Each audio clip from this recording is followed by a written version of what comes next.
Okay, good evening. So my apologies for getting this out there so late today. Hopefully it'll still be something helpful. Hope things are going well. I hope to be in touch with you all soon about talking about stuff. I don't know. All right, so two poems for tonight.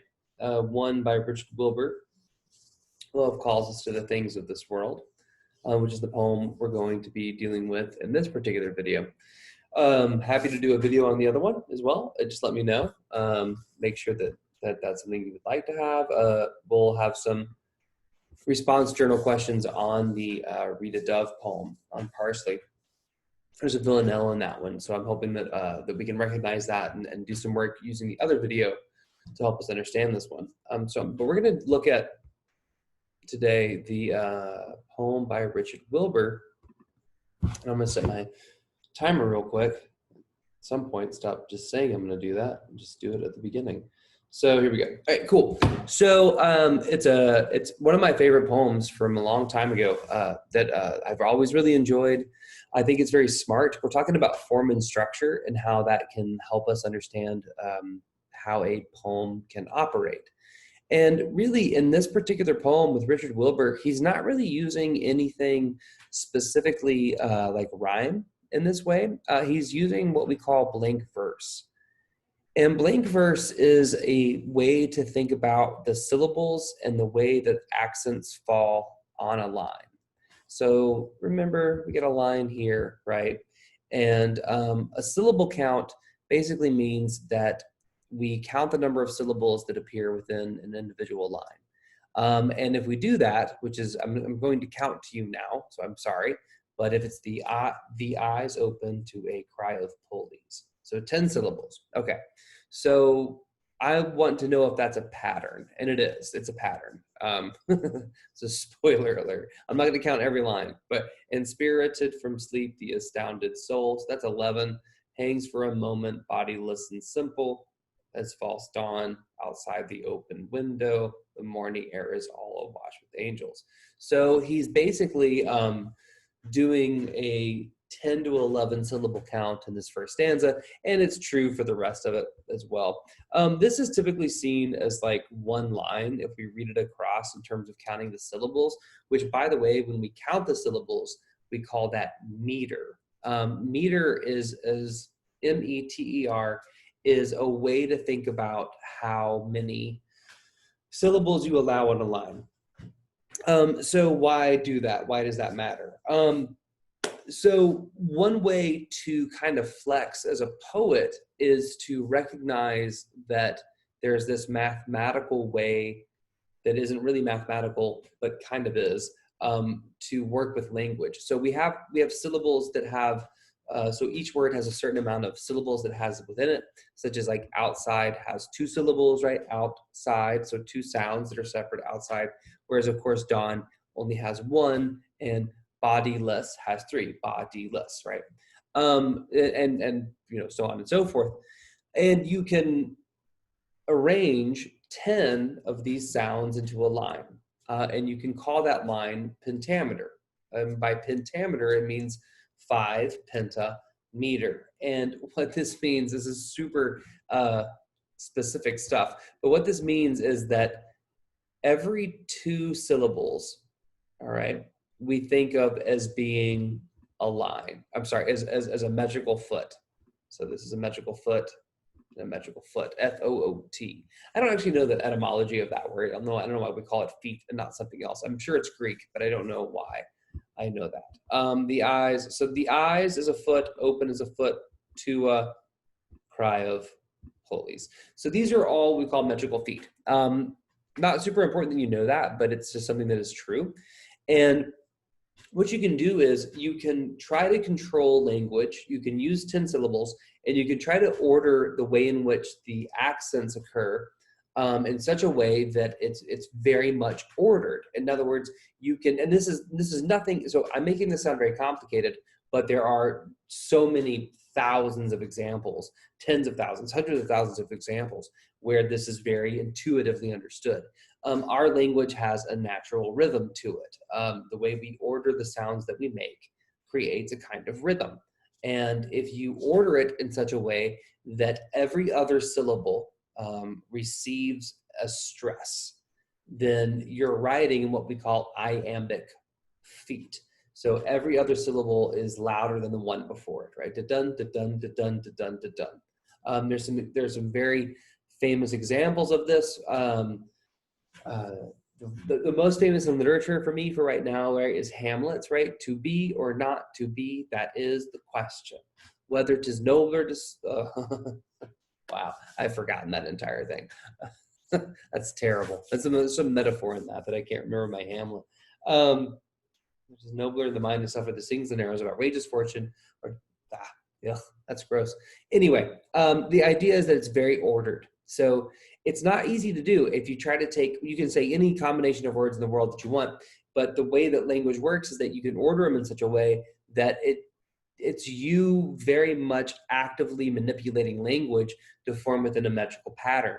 So that's what we mean when we talk about meter. So poets who do this and who can do this and can do it well, they're going to make it sound very natural, though it's very much on the other end of it, like behind the scenes, they're very much making sure that words fall in a certain pattern to create a specific kind of control over the language that we use. I say we know this by thousands and tens of thousands of ways because of hip hop.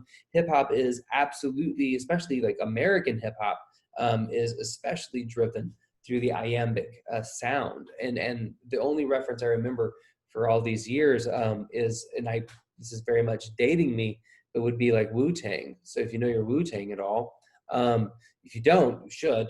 Now is the time to listen to all the Wu Tang that you can, because they're amazing. But anyway, Inspector Deck says in a track, I think it's on Triumph, but correct me if I'm wrong, is Socrates' philosophies and hypotheses can't define why I'm dropping these. Mockeries, lyrically perform armed robberies, flee with the lottery, possibly they spotted me.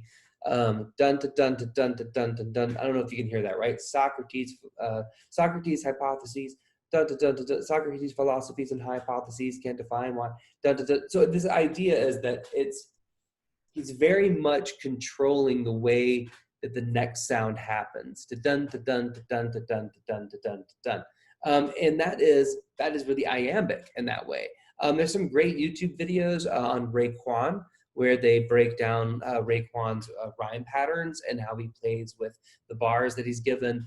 Super smart stuff, and it's just a high level formal poetry, being performed at like breakneck speed, often off the cuff, just to I mean, that's what makes it such a fascinating art form.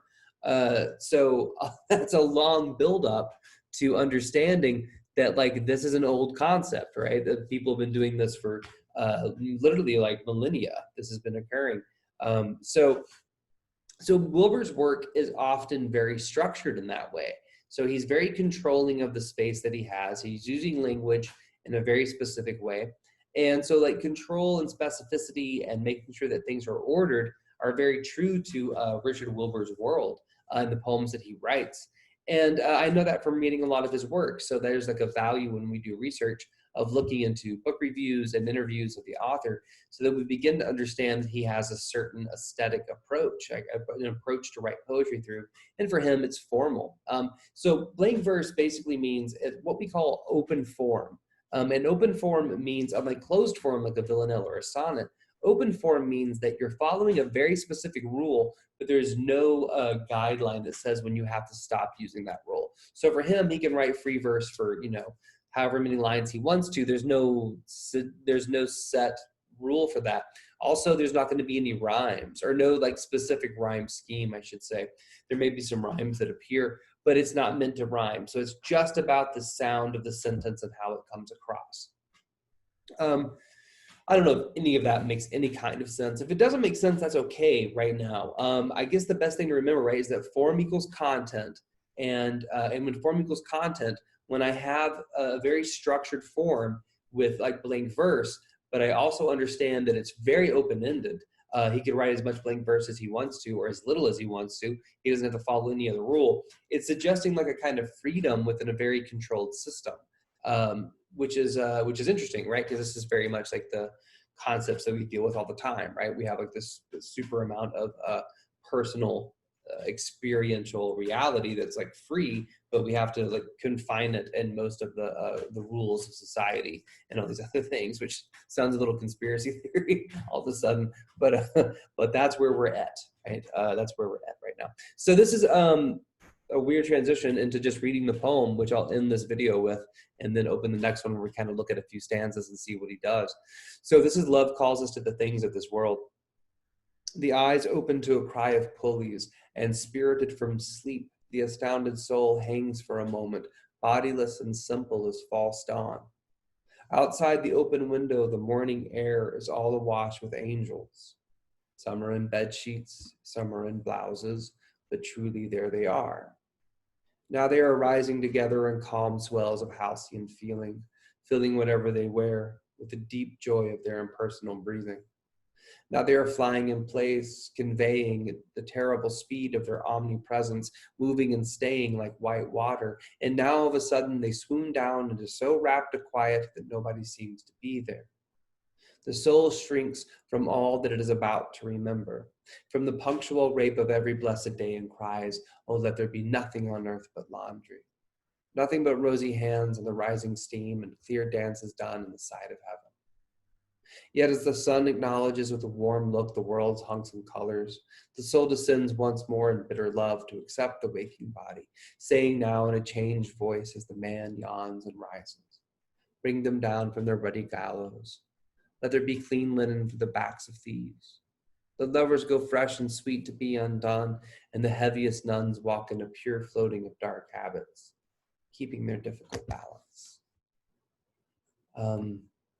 Yeah, I hope you made it this far. I'm not going to put an Easter egg in this one, but I will in the next one. So if you don't know that reference, then I don't know. Good luck.